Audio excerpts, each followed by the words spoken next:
नमस्कार दोस्तों, स्वागत है आपका मेरे चैनल पर। तो दोस्तों, दिल्ली के 3 मॉन्यूमेंट्स खूनी दरवाज़ा, खानी खानम टूम, सफदरजंग टूम के बारे में आपने सुना ही होगा, आपने देखा भी होगा उनको।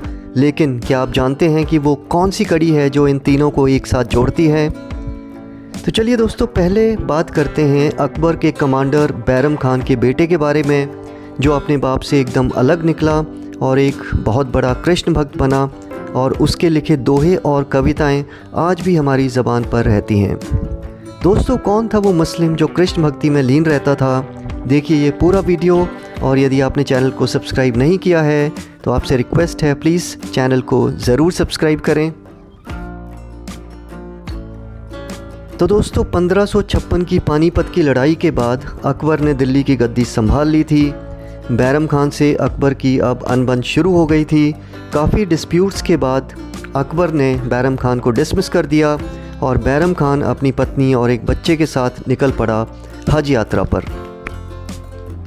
लेकिन दोस्तों, 31 जनवरी 1561 को अहमदाबाद के पास कुछ लोगों ने बैरम खान को चाकुओं से गोद दिया और उसकी हत्या कर दी। कहा जाता है कि उन लोगों में से किसी एक के पिता को एक युद्ध के दौरान बैरम खान ने मौत के घाट उतारा था। उसी का बदला उसने बैरम खान को मारकर लिया।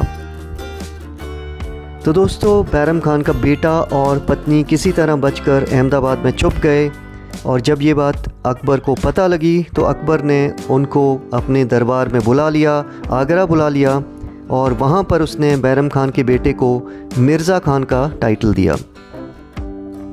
दोस्तों, अकबर ने बैरम खान की दूसरी पत्नी सलीमा सुल्तान, जो अकबर की अपनी फर्स्ट कज़न भी थी, उससे बड़ी थी उम्र में, उससे शादी कर ली। और बैरम खान के इस बेटे का नाम था अब्दुल रहीम, जो बाद में रहीम नाम से विख्यात हुआ, कृष्ण भक्त बना और उसने बहुत सी कविताएं और दोहे लिखे। और दोस्तों, उसे खाने खानम की उपाधि से भी सम्मानित किया गया था। आपने रहीम के कई दोहे और कविताएं सुनी होंगी दोस्तों, जो आज की डेट में भी बहुत ही रेलेवेंट हैं।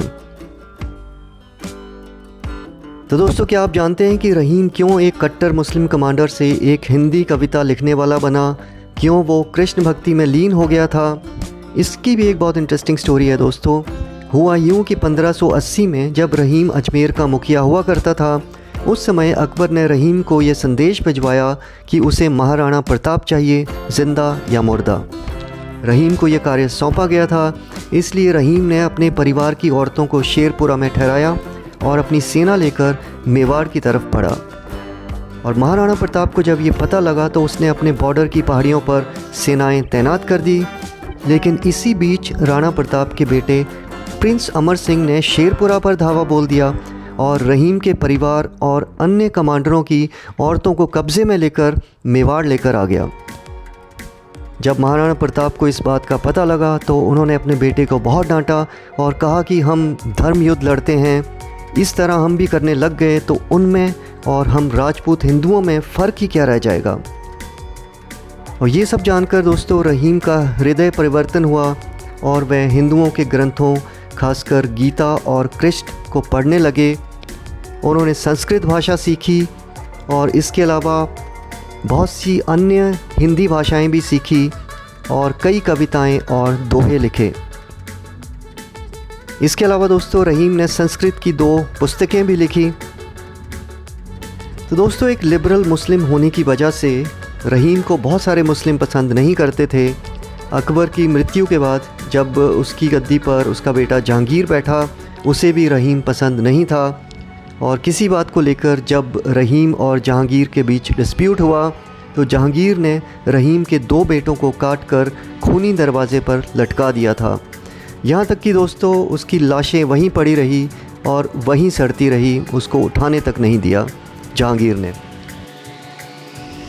दोस्तों, कहा जाता है कि उनसे नफ़रत करने वालों ने उनके द्वारा बनाए गए टूम को भी नष्ट कर दिया था। उन्होंने दिल्ली में हुमायूं टूम के पास ही एक टूम अपनी पत्नी के लिए बनवाया था, लेकिन 1753-54 में उसे तोड़कर उसका मार्बल सफदरजंग टूम बनाने में लगा दिया गया था।